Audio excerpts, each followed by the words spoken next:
Hi guys, আপোনালোকে চাই আছে মামিজ ডায়েৰী। আপোনালোকে খবৰ ভালে আছে না?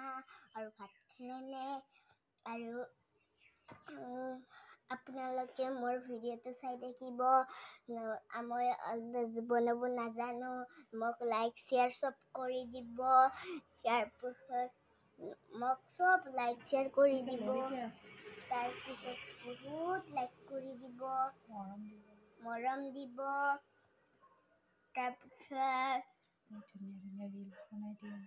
মই ধুনীয়া ধুনীয়া ৰিলছ বনাওঁ, তোমালোকে চাব। আৰু আপোনালোকেও সেনেকৈ ৰিলছ বনাব, তেতিয়া আপোনালোকক লাইক আহিব, মই চাম। চবকে চাব, আপোনাৰো ভিডিঅ', মোৰো ভিডিঅ' চাব। এতিয়া লাইক শ্বেয়াৰ চব কৰি